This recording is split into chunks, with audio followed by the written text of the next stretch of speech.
ಕರ್ಮ ಎಂದರೇನು? ಅದು ಹೇಗೆ ಕೆಲಸ ಮಾಡುತ್ತದೆ? ನಮ್ಮ ಭವಿಷ್ಯವನ್ನು ಅದು ಹೇಗೆ ರೂಪಿಸುತ್ತದೆ ಎಂಬುದನ್ನು ತಿಳಿದುಕೊಳ್ಳೋಣ. ಕರ್ಮ ಎಂದರೇನು?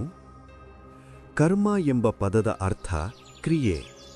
ಆದರೆ ಪುರಾಣಗಳ ಪ್ರಕಾರ ಕೇವಲ ದೇಹದಿಂದ ಮಾಡಿದ ಕೆಲಸ ಮಾತ್ರವಲ್ಲ. ನಾವು ಯೋಚಿಸುವುದು, ಮಾತನಾಡುವುದು, ಮಾಡುವುದೆಲ್ಲವೂ ಕರ್ಮ.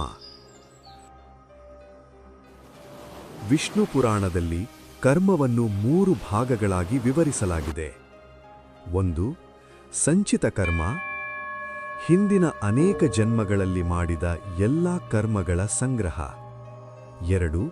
ಪ್ರಾರಬ್ಧ ಕರ್ಮ, ಈ ಜನ್ಮದಲ್ಲಿ ಅನುಭವಿಸಬೇಕಾದ ಭಾಗ. 3. ಆಗಾಮಿ ಕರ್ಮ, ಈಗ ನಾವು ಮಾಡುತ್ತಿರುವ ಕರ್ಮ ಅದು ಭವಿಷ್ಯವನ್ನು ನಿರ್ಮಿಸುತ್ತದೆ. ಹೇಳುತ್ತವೆ, ಮನುಷ್ಯನು ತನ್ನ ಪ್ರಾರಬ್ಧವನ್ನು ತಪ್ಪಿಸಿಕೊಳ್ಳಲು ಸಾಧ್ಯವಿಲ್ಲ, ಆದರೆ ಆಗಾಮಿ ಕರ್ಮವನ್ನು ಶುದ್ಧಗೊಳಿಸಬಹುದು.